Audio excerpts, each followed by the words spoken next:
Hello, welcome back to business रोज़गार YouTube channel. स्वागत है आपका। तो आज हम जिस टॉपिक के बारे में देखने जा रहे हैं वो है ATS, that is application tracking system. और ये आपके जॉब पॉइंट ऑफ व्यू से इम्पॉर्टेंट है क्योंकि इसका इम्पैक्ट आपके सिलेक्शन प्रोसेस पे पड़ने वाला है। तो क्या है ATS और उसका आपके पॉइंट ऑफ व्यू से क्या इंपॉर्टेंस है, पूरा देखेंगे इस वीडियो में। तो अगर आप नए हैं बिज़नेस रोज़गार यूट्यूब चैनल में तो सब्सक्राइब करिए और शेयर करिए ज़्यादा से ज़्यादा इस वीडियो को। तो चलिए डायरेक्टली टॉपिक की तरफ जाते हैं।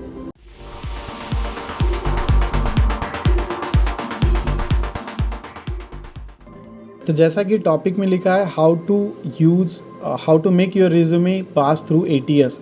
बेसिकली ATS का फुल फॉर्म होता है एप्लीकेशन ट्रैकिंग सिस्टम। ये ज़्यादा से ज़्यादा मीडियम और लार्ज स्केल कंपनीज यूज़ करती है रिज्यूमेज़ को सॉर्ट आउट करने के लिए before it goes to HR, क्योंकि it is not practically possible कि पूरे के पूरे जो रिज्यूमेज़ है वो HR डायरेक्टली पर्सनली देखे। तो इसीलिए एक AI बेस्ड सॉफ्टवेयर यूज़ किया जाता है जिसको ATS कहा जाता है। और ये ATS based upon requirements of particular company use किया जाता है। उसके अलग अलग पैरामीटर्स होते हैं, इसके बहुत सारे सॉफ्टवेयर्स आते हैं। तो बेसिक चीज़ें क्या होती है ATS में, उसके ऊपर हमें फोकस करना ज़रूरी है। तो पहली बात तो ATS क्या है, सिंपल वे में यहाँ पे लिखा हुआ है जैसे कि आप देख रहे हैं अपने स्क्रीन पे। An application tracking system is a software application that enables the electronic handling of requirement and hiring needs. Then it is to pre-filter the resumes before it goes to HR. जो actual HR होता है उसके पहले जाने से पहले ये इसके थ्रू जाता है, ATS के थ्रू। अगर वो ATS से पास होके आगे चला गया तो वो रिव्यू के लिए जाएगा, अदरवाइज वो वहीं पे फेल हो जाएगा। Its main use are of filtering out the unprepared, irrelevant and weak resumes. तो इस पॉइंट ऑफ व्यू से ये यूज़ किया जाता है। But your resume can slip through the crack. ये जो ATS है इससे आपका रिज्यूमे आगे जा सकता है अगर आप इन चीज़ों का थोड़ा ध्यान रखें। So if your resume has a well formatting means it should be of a well simple and standardise format. Then it should have right keywords, जैसे कुछ कीवर्ड्स होते हैं, मैं आगे बताऊंगा कीवर्ड्स क्या है। और it should be of simple, उसमें कॉम्प्लिकेशंस बिल्कुल नहीं चाहिए होगा, फंकी बिल्कुल भी नहीं चाहिए होगा। तो ये चीज़ें अगर आप ध्यान में रखोगे तो आपका रिज्यूमे पास हो जाएगा ATS। और बेस्ड अपॉन दिस पैरामीटर्स, जो ATS का एक स्कोर आता है जिसको ATS स्कोर कहा जाता है, उस पैरामीटर के बेसिस पे या उस स्कोर पे बेसिस पे ये आगे जाता है HR के रिव्यू के लिए।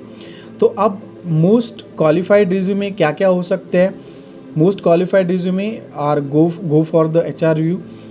तो इसके लिए आपको एक ही चीज़ फॉलो करनी है, बेसिकली आपको ज़्यादा से ज़्यादा सिंपल रखना है। जैसे सिंपल इज़ बेटर कहा जाता है, तो आपको ज़्यादा से ज़्यादा सिंपल रखना है। Use simple template, basic fonts and structures, उसी का यूज़ करिए। ज़्यादा उसको कॉम्प्लिकेशंस और ज़्यादा उसको फंकी बनाने की कोशिश मत करिएगा।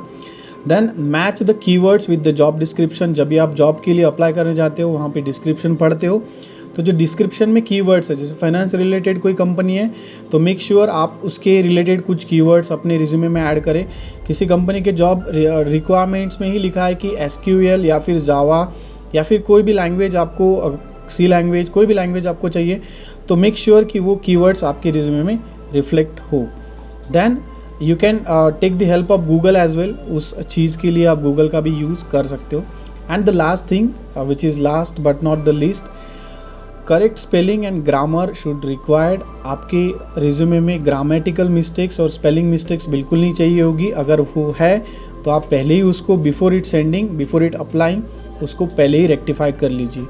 तो ये थी कुछ चीज़ें जो आपको हेल्प करेगी ATS के थ्रू पास होने के लिए अपना रिज्यूमे और आगे बढ़ने के लिए सिलेक्शन प्रोसेस में।